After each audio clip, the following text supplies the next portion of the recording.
Welcome to Micro College. This is Jacob Hunt. I'm the executive director of Thoreau College. We are a micro college located in Viroqua, Wisconsin. We're recording this in January of 2026. If you're listening to this, check us out on the internet, thoreaucollege.org. We're accepting applications for several programs throughout this year, our Metamorphosis Gap Semester, our Driftless Field School Summer Program, as well as our fellowship and internship and residency programs. This week on the podcast, I'm thrilled to welcome here to Viroqua, to the studio here in Viroqua, one of the most important people in my biography, one of my teachers and mentors and heroes. Today we are welcoming L. Jackson Newell, formerly president of Deep Springs College. Welcome, Jack. Jacob, so glad to be here. Yeah. Jack, I met Jack when I was an 18-year-old, headed out here from Viroqua after the experience of being involved with starting a high school here as a teenager and landing in the amazing Deep Springs Valley, where Jack was the president. Jack Newell was himself a student of Deep Springs back in the 1950s. He then went on to a career in higher education. Ultimately, he was the dean of liberal education at the University of Utah. But along the way, he also he has had a really historic role in the history of Deep Springs College. He served as a trustee for many years and as the president during the time before and after and during when I was a student at a time of great transition and renewal and rejuvenation of Deep Springs. This key micro college started in 1917. That is part of the inspiration for what we do at Thoreau College. And subsequently, Jack has literally written the book on Deep Springs College and on its founder, L.L. Nunn. Recently just republished under a new title called The Saga of Lucien L. Nunn and Deep Springs College. If you're curious about Deep Springs and about this history, this is an essential text. So thank you so much for being with us here, Jack. Delighted to be here. Yeah. Thanks, Jacob. So here on the Micro College podcast, we would like to ground our conversations in people's lives and their biographies. And I'd like to ask you the same question that I ask to all the guests here, which is, where were you 18 to 21 years old, and what were the big impacts and the big influences in your life in that period that as you think of it now? Good. Well, when I was 17 years old, I was at the young end of the cycle of my class, so I graduated from high school in the middle of my 17th year. I had been strongly influenced by a number of things, a family that greatly valued education, that greatly valued liberal education, the opening of minds, the embracing of a broader world. And those were very powerful elements of my life, as were experiences in the out of doors. My family, during the Depression, acquired a property for $600 off the grid in Georgian Bay, Ontario. And so the most wonderful elements of my childhood were going up there for a month during the summer. It was on an isolated, tiny little island. So we canoed, we swam, we fished, and we had almost no contact with the outside world. Had to take everything with us for the month. So that continues to live with me, and that property is still in the family. And I've had the pleasure of visiting that place, and it is a magical, magical spot in the Georgian Bay in Lake Huron. Amazing. It is. So that had quite an impression on me in terms of my relationship to the natural world, as did road trips during my childhood. When we went to Colorado, where my parents had the remnants of a ranch that in his prime, my grandfather thrived on and continued to work. But those were also in the Rockies, a very wonderful and stimulating part of my childhood. And finally, I would say, leading up to my graduation from high school, between my junior and senior year, just after getting our driver's licenses, my best buddy and I dreamed up the idea of touring the West from our home near Dayton, Ohio. And when we sprung this on my parents, their reaction was, oh, that's great. how are you going to earn the money? I don't think Bill and I had thought about that yet. To make the story short, however, we earned the money collecting scrap iron in farms in the vicinity of our home and working as janitors at a bank, and ended up spending 11 weeks driving all over the West, camping every mile of the way, and learning a great deal about independence. But on that trip, we went through Deep Springs Valley, because I had heard of Deep Springs through a family friend who went there.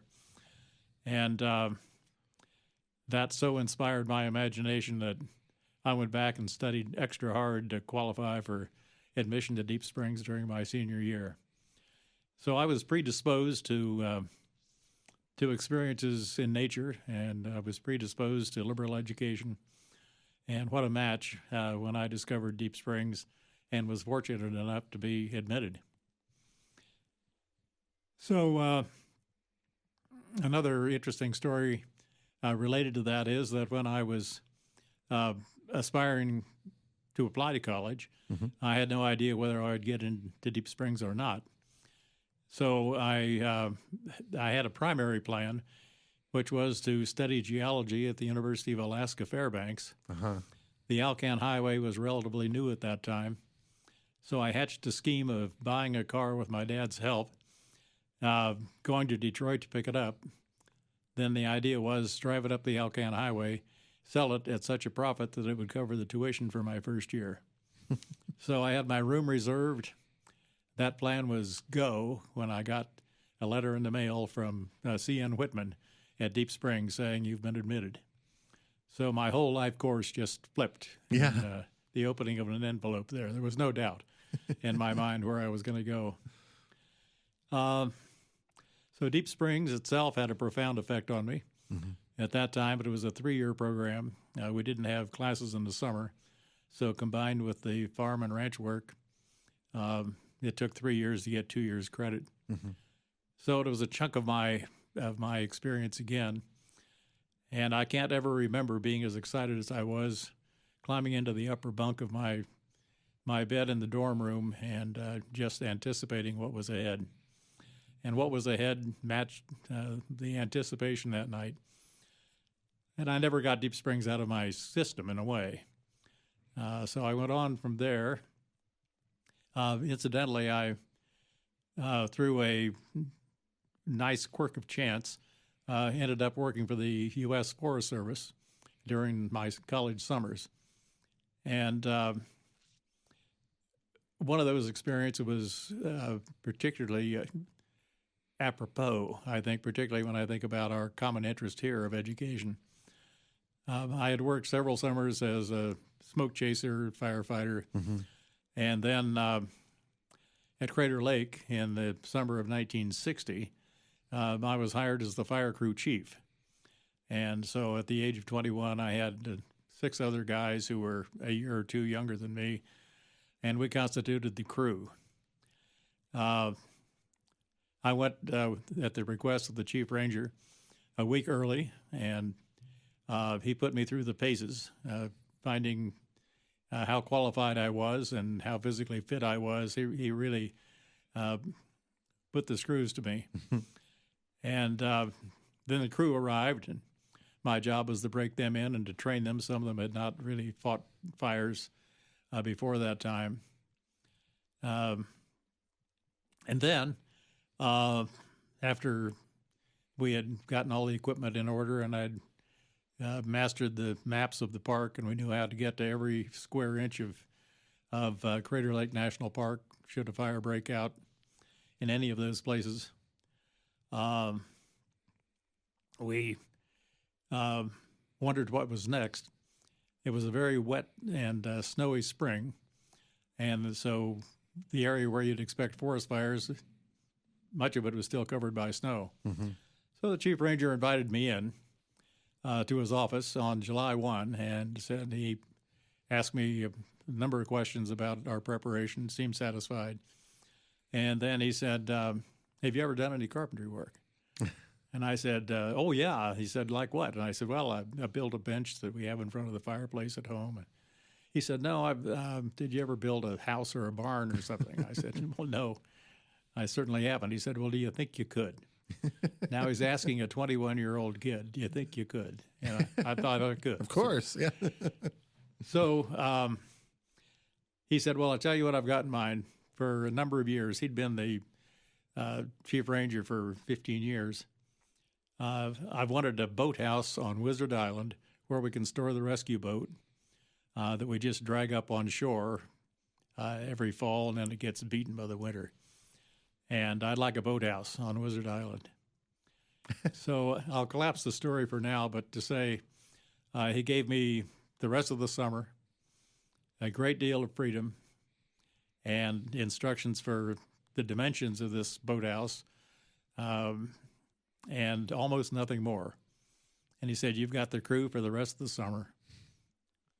Build that boathouse. Wow. And then, crucially, he said, what day do you leave? The end of the summer. And I said, I think it's September 6th. And he said, good, I'll be down on the 5th. But don't expect to see me around there until then. So he dumped the whole job in my lap. You've never seen 7 guys work so hard in your life. We were trusted. He believed in us. He supported us. We were not going to let him down. And that the lesson from that is so close to the philosophy of Deep Springs that I would have to say it topped off an education that had shaped my life. Yeah. That's a great story. And I think and also such a dramatic setting, right? Oh, yes. There's so many dramatic settings, right? In, Deep Springs and the West. And the podcast here, many of our conversations have been directed towards the East, towards Europe, towards New England. Mm-hmm. A lot of the history of higher education is in those regions. But it's something so distinctive about Deep Springs and about L.L. Nunn and about everyone who's been touched by Deep Springs is the drama of the American West. And I think part of it also is this kind of the spirit that is embodied in this story of you entrust people with big projects and let them go. Yeah. Yeah. If you believe they can do it. Yeah. Has a big impact. Yeah. Yeah. So maybe, it's been a couple of years since we've spoken with someone here on the podcast, and never with anyone with your pedigree and being able to talk about it. Last time we had a couple students, and they were great in talking about the students' experience. But I'd love, for you, if you could set the scene for us, first of all, physically. Can you describe the setting of Deep Springs? Deep Springs is in an isolated valley, which is about the size of Manhattan Island, something like 10 miles wide and averages perhaps 3 miles, or 10 miles long and perhaps 3 miles wide. And this basin is poised just east of the Sierra Nevada range. So from Deep Springs Valley, you look across Westgard Pass, and there are 6 14,000-foot peaks in your view. It is a stunning place. And yet the basin itself is a classic Mojave Desert. High and dry sagebrush with solitude galore. And L.L. Nunn, the founder of Deep Springs, talked about the voice of the desert, that the solitude, the chance to wander unimpeded, creates a leavening of the soul that changes the way a person can see the world and our place in the universe. So that valley is a place that was ideally chosen, partly by serendipity and partly by intent, as Nunn was trying to figure out where to plant his educational experiment called Deep Springs College. Yeah. Named for the valley. Anyone who's been to Deep Springs, even as a visitor, will remember the first time they enter the valley from one of the passes on both ends. It's a vast expanse with the green oasis in the middle of it. I remember the first time I entered the valley. It was a snowstorm, which is somewhat rare. And there's snow on the valley bottom, and it was so to wake up the morning after arriving, the smell of sagebrush, and there's like that's one of those moments that comes back to me often in the right kind of weather, even whether I'm there or not. Yeah, yeah, yeah. it's one of those iconic views, and just and that it sets the setting for dramatic changes in the inner life of the student, right? Right. And in researching my book on Deep Springs all the way back to Herb Reich, who was in the first class in 1917, you have tales of the first impression of dropping into the valley. Yeah. So, okay, L.L. Nunn, Lucien L. Nunn, another Ohioan like you. What can you tell us about him? What is his story, and how did he end up to do this unusual thing? Yeah. L.L. Nunn was born in northern Ohio. He had an eye defect, which made it somewhat difficult for him to read. And he was born in 1853, I think, as I recall. And he was intellectually curious and adventurous. And he would skim books from a relatively early age, and then engage people in conversation about it. And as he got older and more mobile, he would read books, and then he would find a way to go visit the author and engage them directly in a conversation, or to visit a college class that was perhaps studying what he had just been reading about. And so he developed a technique of absorbing from other people. By getting the kernel of the idea and then exploring its implications, its meaning, and its potential. So that was his method of learning. He was 5'2", tiny fellow, very intense, with eyes that people remarked again and again throughout his life were just piercing and alive. But he spent a year and a half on the campus of Oberlin when a couple of older brothers went to school there, and he just tagged along. And the president of Oberlin at the time was an anti-slavery evangelist and dedicated to spreading the word the best he could. And Nunn, with the personality that I've mentioned already, Grandison Finney just took Nunn under his wing, and he had him reading volumes of the Edinburgh Review and serious books, and he would just spend leisure time visiting with Nunn and stimulating him, and obviously saw something of high potential there. Then Nunn visited Europe a couple of times with the support of older sisters who thought that would be an important part of his education. But his whole family was worried about him because he was kind of not taking hold, not supporting himself, but this live wire that was just engaged in so many things. So it wasn't until he was 27 that he did much more than just cast about, exploring ideas, talking with people. He was a gadfly. And then suddenly he was inspired by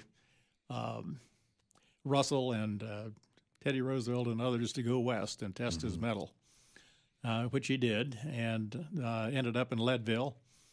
Found a friend there, and they founded a restaurant, which then became pretty hot in terms of a lot of the lawless activity that was going on in Leadville. Leadville, Colorado, this is the Wild West, right? At its wildest. Wild. Yes, exactly.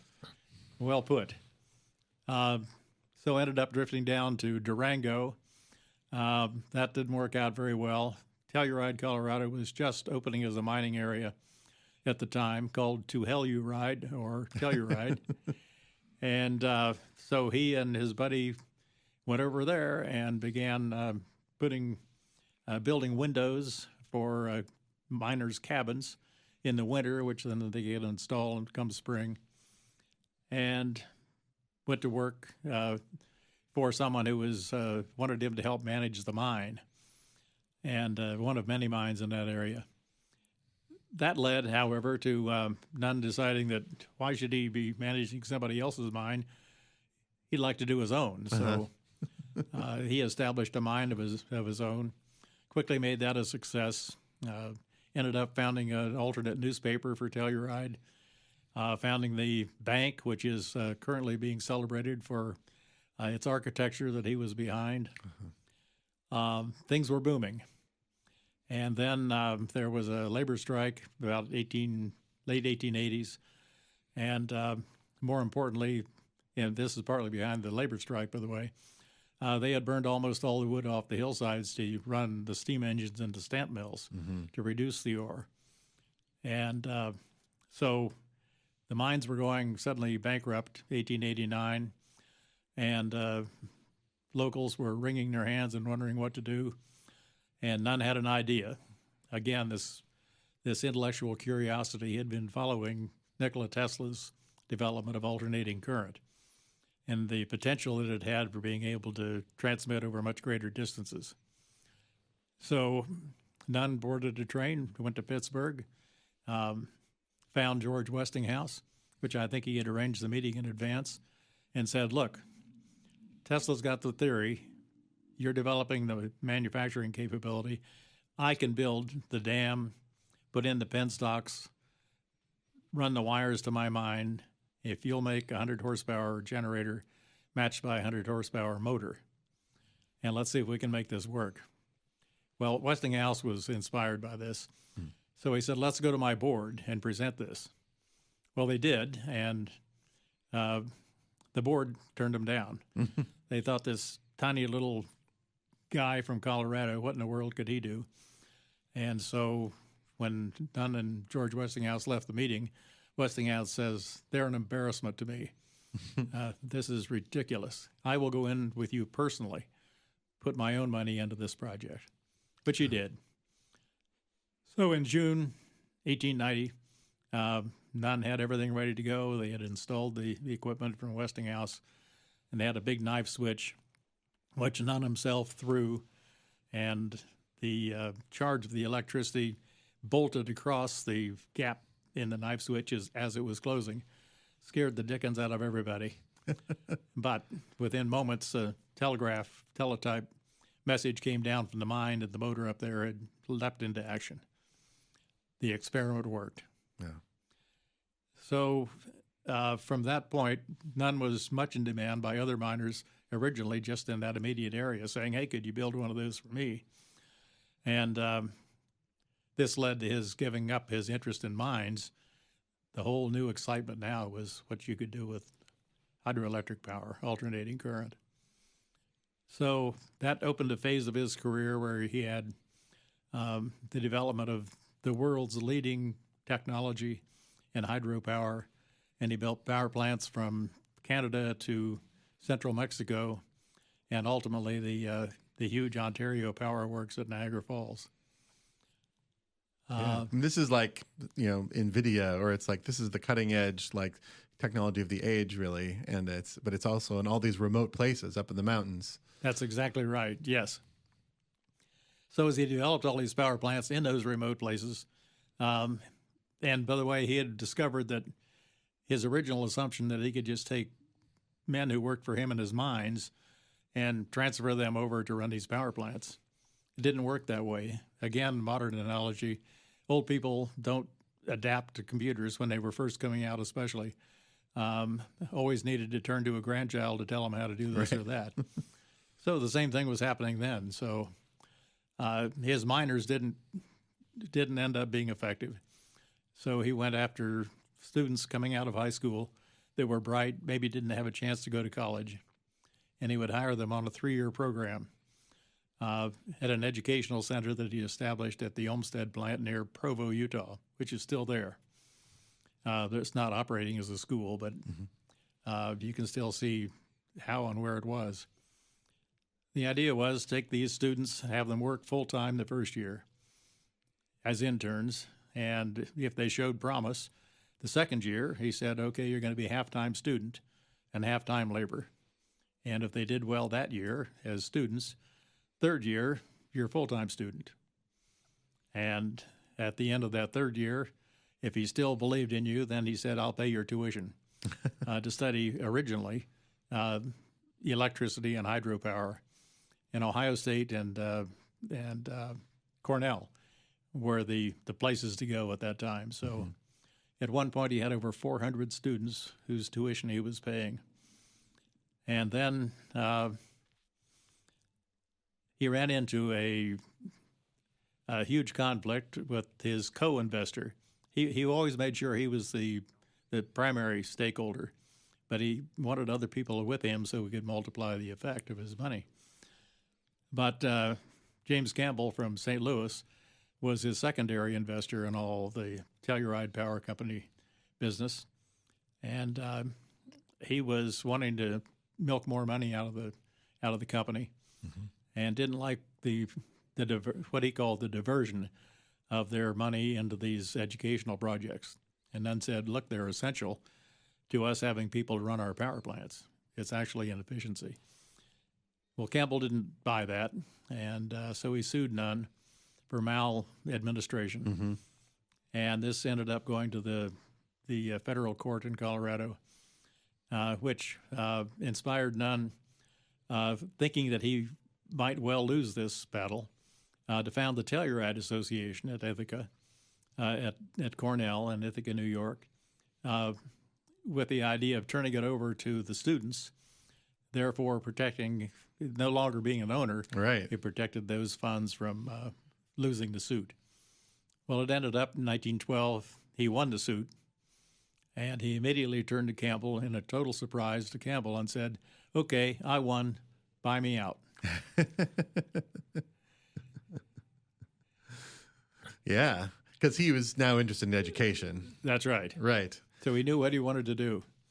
So at that point, L. Nunn decided that he needed to study education with the same enthusiasm and exhaustive effort that he had gotten into hydropower.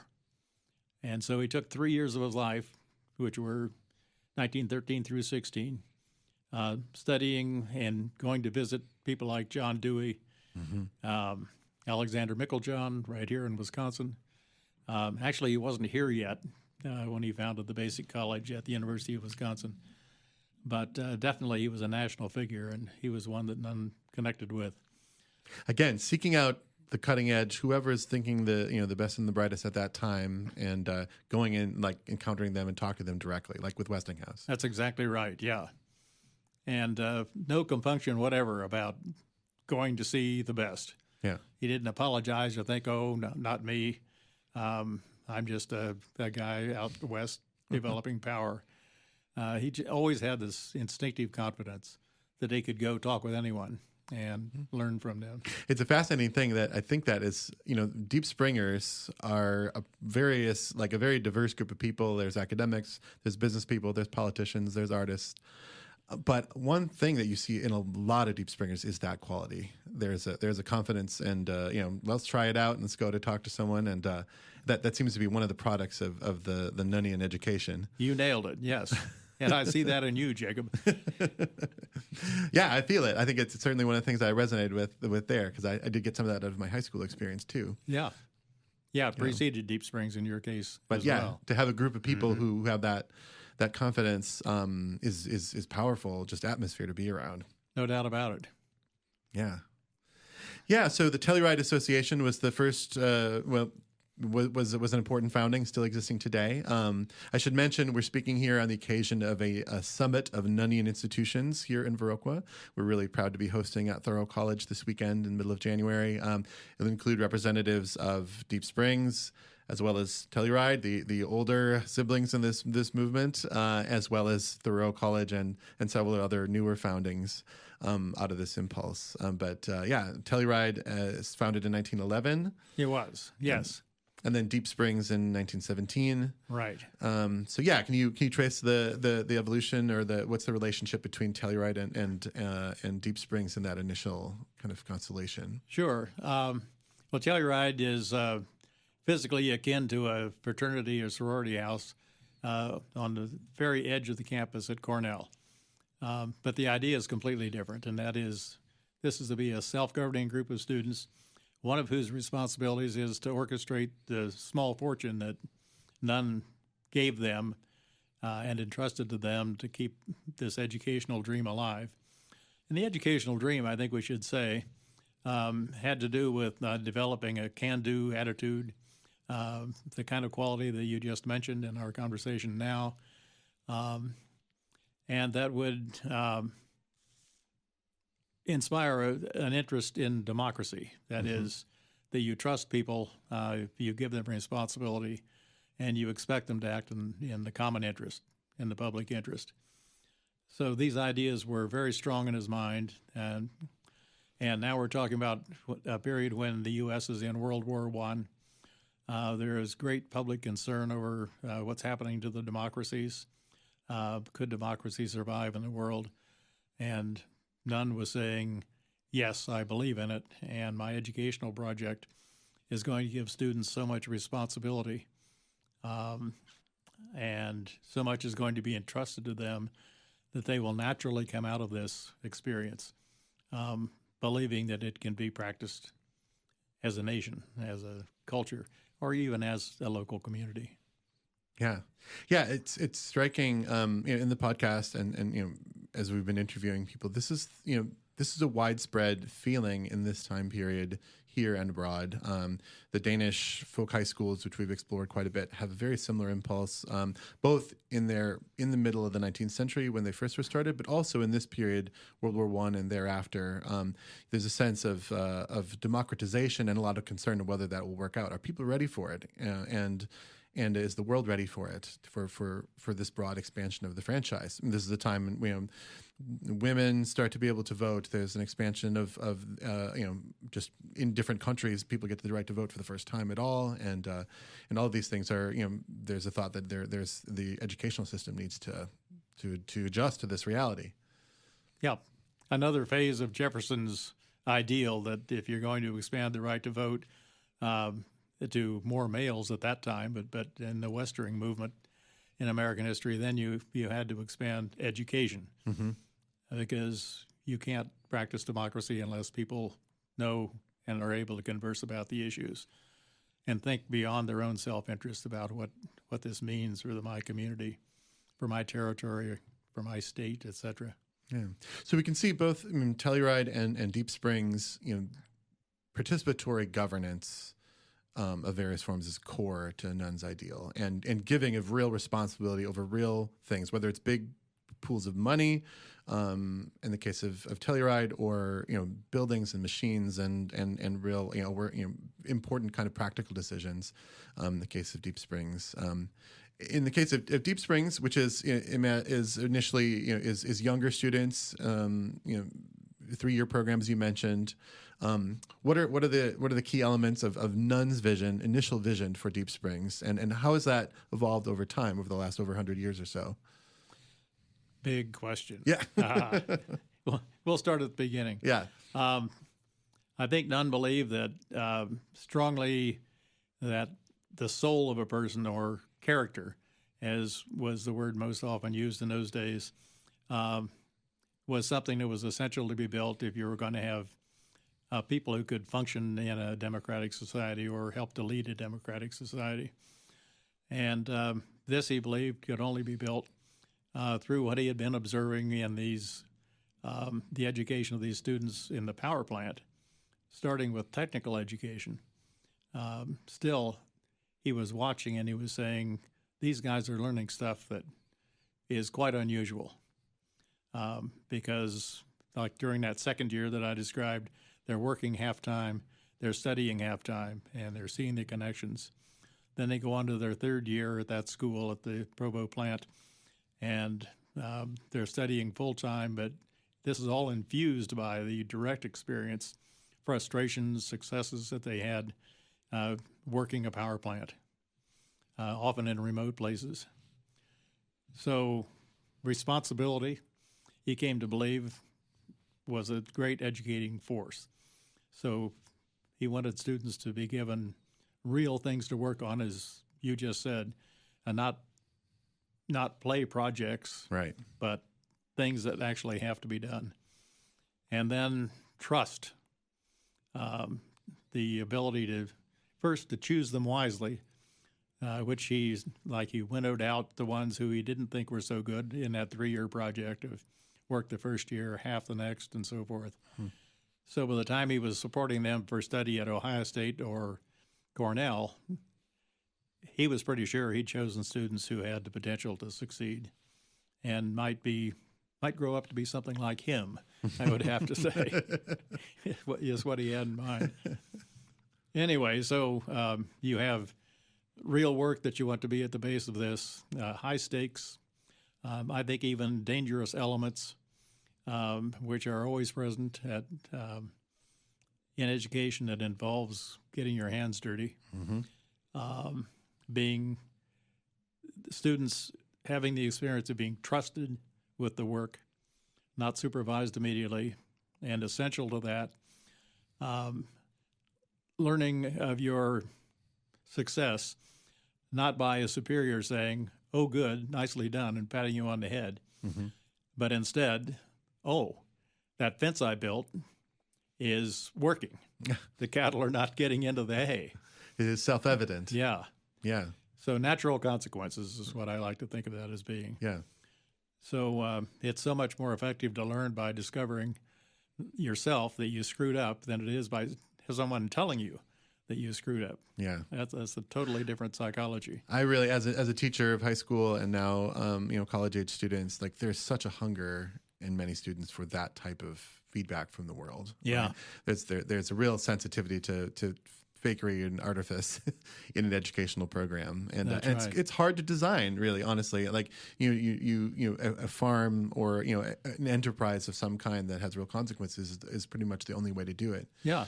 And it's so that the complication of the Deep Springers, we had Deep Springs students who were here for the conference, and we were talking about efficiency. Yes. Right. What is efficient? And this is not efficient, right? It is, but it is necessary, right? That's right. Quite inefficient, in fact. Right. Because you build failure into the educational experience. Right. So failure is going to mean lost opportunity, lost tools, lost money in a lot of ways. Yeah. So you have, again, the L.L. Nunn's life is striking, especially in comparison to many of the other founding type figures that we've been exploring here. He didn't write a whole bunch of books, right? He doesn't, he's got influences. Certainly John Dewey is an important one. And, there's some other. John, right? And those are his contemporaries who are thinking about education.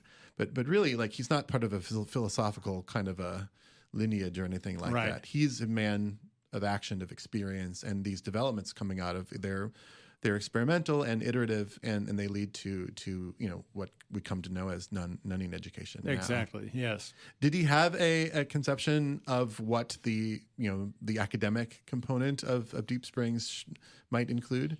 Well, he even though it was informal, he studied philosophy intensely. So, and he exposed through visiting classes, not being enrolled as a student, implied in what I've said, but not explicit. He never earned a college degree, but he earned far more of an education that most people with degrees would ever dream of, because this was his instinct. He was curious. He wanted to know these things. So out of this came how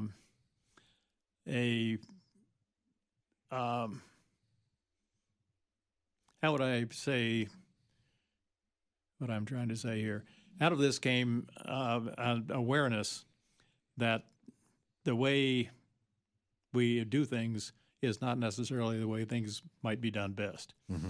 And so not coming out of the educational system, graduate programs, a PhD or whatever, but coming out of a practical, I've got to make these things work. This ranch has got to make a profit as best we can, even though its purpose here is educational experience. All of this meant that he was always looking for new ways to do things, and not constrained all that much by traditional practices. Yeah, that's for sure. Yeah. So, I mean, maybe to go back also to where we started, the setting here, we began by describing this dramatic and also, very importantly, very isolated setting, right? To get to Deep Springs, it's quite an ordeal even today, much less in an era, when you have, it's horses or it's early kind of very early motor vehicles. It's a place that is intentionally hard to get to and hard to leave, and also in this spectacular kind of wilderness of the desert. True. And so, what was the idea with that? Why there? Well, he felt that it was important for students to concentrate on the community that they're in, and that if Deep Springs were founded close to a town, and he tried a brief experiment in Virginia along those lines, students would become involved in local social events. And in his view at that time, students would become involved in dating and romance, and he thought all of this, that can come later. Yeah. But for now, concentrate on the community where you are. So isolation was important, as it is at Deep Springs, for two reasons. And one is that it removes you from a lot of the ordinary concerns of teenagers. But the second thing is the voice of the desert that I mentioned earlier.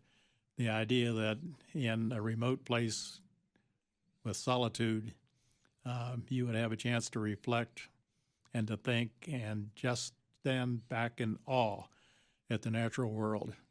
And he found in that enormous power and enormous potential. And I do too. Yeah. Yeah. And it's the desert. I mean, he in his writings to the students, he talks about the classic kind of prophet in the wilderness, John the Baptist, and Jesus in the desert, and Moses, yeah. And that's an environment which you have profound experiences in. That's right, yeah. And certainly that landscape is one. I want to go back to something here that you mentioned, and that is he didn't write books, but I want to say that he was enormously articulate. Yeah. He had a gift for being able to express himself, to use words that stick in your mind. Yeah.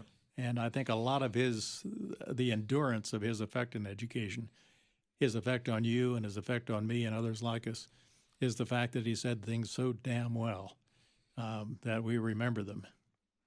Yeah. So one of those phrases is, the moral order of the universe. Yes. Right. So he says that the purpose of Deep Springs is for the students to take an oath of allegiance to the moral order of the universe. And Deep Springs has not been affiliated with a church or a particular religious stream, but L. Nunn is also explicit that this is a theistic institution. True. And so what could you say about L. Nunn's sort of spiritual or religious attitudes and how that plays out in what the Nunnian education looks like? Yeah, like a lot of people, and it was interesting to me as I wrote his biography how much he wandered around, and how typical I think that is. So as a young seeker, when he was writing his first expressions about the moral order of the universe, the MOU, as we always kidded about it at Deep Springs, he was very much a free thinker, although I think a theist would capture him, or a deist, as Jefferson was. I think he found inspiration, great moral lessons in Christian scriptures, for example, without taking much beyond that, the supernatural, seriously at all. And then later in his life, he became, in the middle of his life, more interested in traditional religion. He identified himself at that time as being an Episcopal. Mm-hmm. And the Episcopal Book of Common Prayer was always on the bookshelves at Deep Springs, so that as we used to do in the first probably half of Deep Springs' existence, church services, we gathered and had our own church services as a bunch of students. And we'd take turn preaching, quote unquote, just depending on our backgrounds. But it was something that Nunn encouraged, although he had no partisan interests in any church, or for that matter in Christianity. So he really embraced people that coming from diverse backgrounds throughout his life, which was distinctive for somebody born in the 1850s. Yeah. And flourishing and founding a college in the early 20th century. Yeah. Something, we are here. We've named our project here Thoreau College. So we're reciting the American Transcendentalists. I remember fondly reading Emerson with you when I was a student at Deep Springs. Emerson's American Scholar, Yes. and some of the classic statements about education. And Emerson is a huge figure during Nunn's early lifetime in American culture. And I'm wondering to what degree Emerson or the other Transcendentalists were part of his influence. It seems to me indirectly, profoundly, but directly, he did not show any particular interest in Thoreau or in Emerson, Whitman and others, Emily Dickinson. But I think the spirit of that era and the spirit of that movement, he absorbed in a very, very real way. There's something similar about Emerson starting his life as a minister and going on his own kind of journey, very spiritual, very interested in the metaphysical, but outside of any traditional church or religion. There's something characteristic of the era, it seems. There is, yes. Yeah. And of Nunn. And of Nunn. Yeah.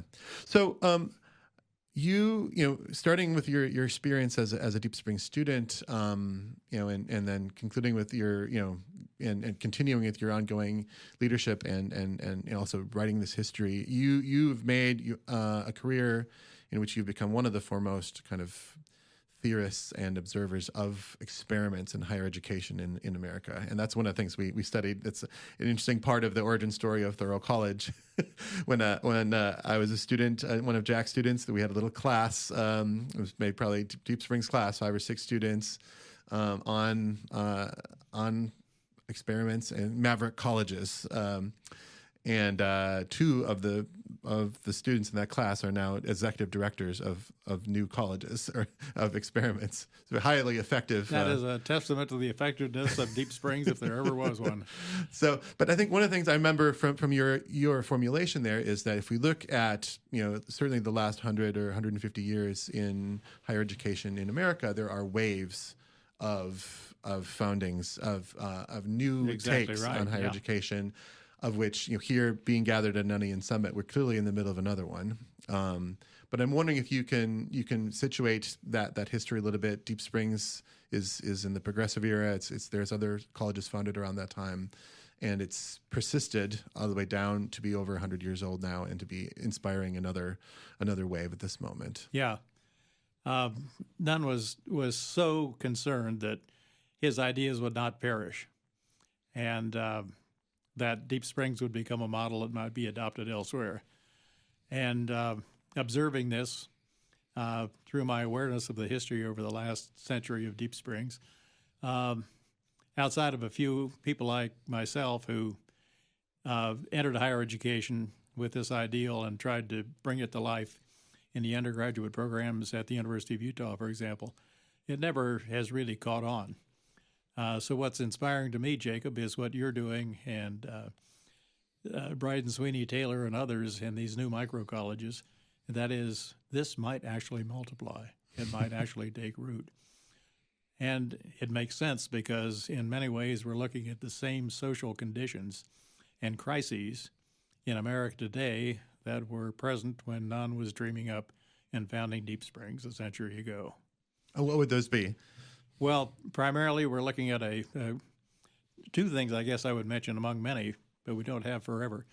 And one of those is the spiritual quality of life, and that is that today I think we're facing a situation in which there is a great hunger for spirituality in this broad sense that we referred to it a few moments ago, not religiosity, but a feeling that we are connected with one another, that we are a part of the universe, that